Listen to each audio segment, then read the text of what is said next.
तर मराठा आरक्षणाच्या मागणीसाठी उभं ठाकलेलं भगवं वादळ आज जुन्नरमध्ये मुक्कामासाठी दाखल होणार आहे। या पार्श्वभूमीवर शिवनेरीच्या पायथ्याशी मोठी जय्यत तयारी करण्यात आली आहे। संपूर्ण परिसरात जय्यत तयारीमुळे चळवळीची ताकद आणि जनतेचा उत्स्फूर्त प्रतिसाद अधोरेखित होतोय। आमचे प्रतिनिधी अविनाश पवार यांनी शिवनेरी पायथ्याशी सुरू असलेल्या या तयारीचा आढावा घेतला। आपण पाहूया।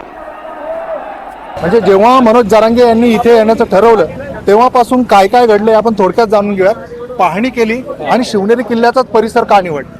काय होतं, अखंड महाराष्ट्राचा आराध्यदैवत छत्रपती शिवरायांचा जन्म या शिवजन्मभूमीमध्ये झाला। छत्रपती शिवरायांनी 18 पगड जातीला एकत्र घेऊन स्वराज्य निर्माण केलं। कुठल्याही जातीवरती अन्याय होऊ दिला नाही, परंतु आज मराठा समाजावरती आरक्षणामुळे अन्याय होतोय आणि तो छत्रपतींच्या शिवजन्मभूमीमध्ये त्या ठिकाणी तो अन्याय दूर होईल अशी आमच्या सर्व मराठा समाजाला त्या ठिकाणी खात्री आहे। जरांगे पाटलांना त्या ठिकाणी खात्री आहे, छत्रपती शिवरायांच्या भूमीचे दर्शन घेतल्यानंतर हा मराठ्यांचा प्रश्न या ठिकाणी नक्की 100% मार्गी लागेल। त्याच्यामुळे पाटलांनी या ठिकाणी या शिवजन्मभूमीमध्ये येऊन शिवजन्मभूमीची माती कपाळाला लावून पुढे जाण्याचं ठरवले। एकूणच आता जो मार्ग आहे तो कशा पद्धतीचा आहे, म्हणजे जुन्नरमध्ये आपण कुठे स्वागत करणार आहे, कशी तयारी सुरू आहे? आता जुन्नरमध्ये आपण पुणे जिल्ह्यामध्ये प्रथमतः पेमदारा या ठिकाणी शिवजन्मभूमीमध्ये पाटलांचं त्या ठिकाणी भव्य दिव्य असं आपण त्या ठिकाणी स्वागत करतो। त्या ठिकाणी कमान टाकलेली आहे, त्या ठिकाणी हार पुष्पगुच्छ त्या भव्य दिव्य असं त्या ठिकाणी स्वागत करणार आहे। तिथून बेल्ला आळेफाटा, त्यानंतर ओतूर नंतर बनकर फाटा, बनकर फाट्यानंतर शिवजन्मभूमी या ठिकाणी पाटील येणार आहे। आम्ही सर्व तयारी या ठिकाणी त्यांच्या स्वागताची जय्यत अशी तयारी या ठिकाणी केलेली आहे। पाहू शकतो आपण की कशा पद्धतीची तयारी या ठिकाणी इथे जुन्नरमध्ये शिवनेरीच्या पायथ्याशी झालेली आहे।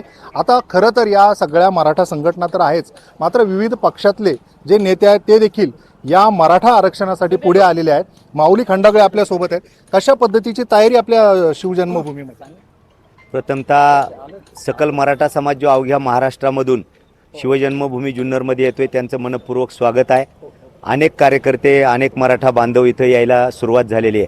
खूप चांगल्या पद्धतीनं उत्स्फूर्त पद्धतीनं केवळ सकल मराठा समाज नाही तर इतर जातीचे सगळे आमचे बांधव देखील आदरणीय मनोजदादा जरांगे पाटील यांच्या स्वागतासाठी सज्ज झालेले आहेत। अहिल्यानगरमधून ज्या वेळेला पुणे जिल्ह्यामध्ये अर्थात आमच्या जुन्नर तालुक्यामध्ये पेमदारा आणि पठार या भागामध्ये त्यांचा प्रवेश होणार आहे, तिथं मोठ्या प्रमाणात त्यांचं स्वागत होईल। आणि साऱ्या आमच्या कल्याण माळशेज हा जो रस्ता आहे कल्याण विशाखापट्टणम त्याच्यावरती अगदी आण्यापासून तर आमच्या बनकर फाट्यापर्यंत त्यांचं मोठ्या प्रमाणामध्ये स्वागत होणार आहे। मी मनापासूनचे धन्यवाद देईल आमचा सकल मराठा समाज जो जुन्नर आणि पंचक्रोशीतला आहे। जुन्नर शहराच्या भोवतीचे आमचे सगळे तरुण सहकारी आहेत आणि खूप चांगल्या पद्धतीने आपण पाहू शकता की इकडचं खूप चांगलं असं नियोजन। त्याचं कारण हे असे की आदरणीय मनोजदादा जरांगे पाटील यांचा मुक्काम जुन्नर शहरामध्ये आहे। जुन्नर शहर तसं भौगोलिकदृष्ट्या खूप छोटं आहे, परंतु सगळ्या या परिसरातले आमचे व्यावसायिक असतील, मंगल कार्यालयाचे मालक असतील, या सगळ्यांनी ती संमती दिली आणि खूप चांगल्या पद्धतीनं त्यांची निवासाची व्यवस्था साधारणतः 15 ते 20 हजार सकल मराठा बांधव या ठिकाणी मुक्काम करू शकेल इतकी व्यवस्था आमच्या सगळ्या सहकाऱ्यांनी केलेली आहे। आपण पाहतो आहोत आणि जुन्नरमधून जिथे सुरुवात होणार आहे त्या ठिकाणची आपण ही सगळी तयारी पाहिलेली आहे। अविनाश पवार, NDTV मराठी।